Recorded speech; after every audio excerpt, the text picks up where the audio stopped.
Should you absolutely avoid moving to Bloomington, or should you consider it? Well, that's exactly what we're talking about. Let's get started.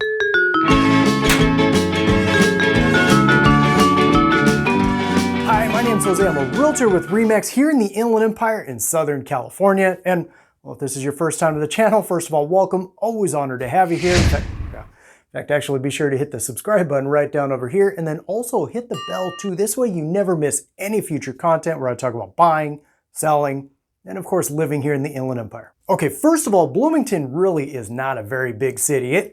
At least not when you compare it with some of the other cities that are here in the Inland Empire. But as with every city, yes, Bloomington does have both pros and cons, such as, for instance, if you're looking to plant your flag, move to a city that has big shopping centers or big shopping malls, you're not going to find that here in Bloomington. Fortunately though, there are a few spots that honestly really aren't that far away, such as, for instance, if you go down the 10 freeway to where the 10 and the 15 freeways meet in Ontario there, you have the Ontario Mills Mall, which, look, on most days, you're talking, what, maybe 15 minutes or so to drive there. And in fact, actually, if you want to go north, up the 15 freeway, which is just one more exit up, now you're in Rancho Cucamonga at the Victoria Gardens Mall, another great spot to go to. And if you really wanted to, you also have the Riverside Galleria Mall in Riverside, what, maybe about a half hour down along the 91 freeway.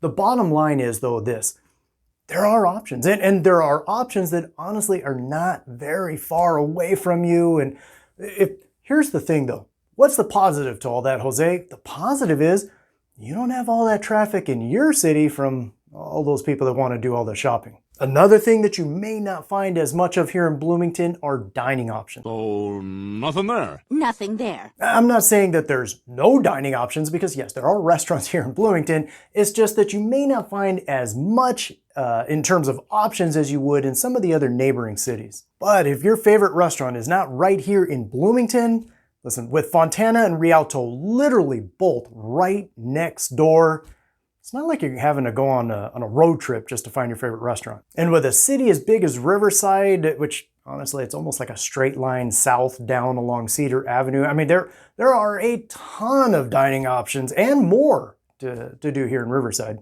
Now, if you like hiking, I mean, maybe a 10-minute drive at most, you're at the Martin Tudor Jurupa Hills Regional Park, which if you go up and take the hiking trails that kind of go up into the hills there, I mean, when you reach the top, you truly get some really amazing views of the area. Now, one thing I will say though, as I mentioned at the beginning, yes, Bloomington, it is kind of a small city. Yeah, as of the recording of this video, I mean, the US Census data shows there's only about 24,000 people here. But because of the city's, well, smaller size, there's only one exit off the 10 freeway for the city of Bloomington, and unfortunately, yes, it can get a little backed up when you're trying to get off the freeway, especially if you're trying to do that during rush hour traffic.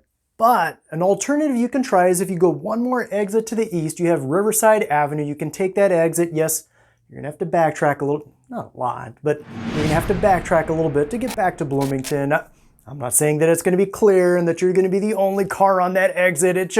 It can help sometimes with avoiding some of the Cedar Avenue exit traffic. Or another alternative though might be Sierra Avenue, which is going to be one exit to the west of Cedar, but truthfully, I probably wouldn't do that, because if I'm being honest, Sierra Avenue has its own issues. That exit can get pretty backed up too sometimes. Again, you don't have to do that. It's just an alternative that can sometimes help with avoiding some of the backup that can happen on the Cedar Avenue exit. So with all that said, I mean, should you avoid moving to Bloomington? Not necessarily. Listen, Bloomington is a little smaller, but if I'm being honest, it really is a pretty nice city. Say good things come in small packages. Yeah, I mean, one thing I'd like to point out here for Bloomington are parks and playgrounds. A couple of nice parks. You have a Yellow Park off of Valley Boulevard.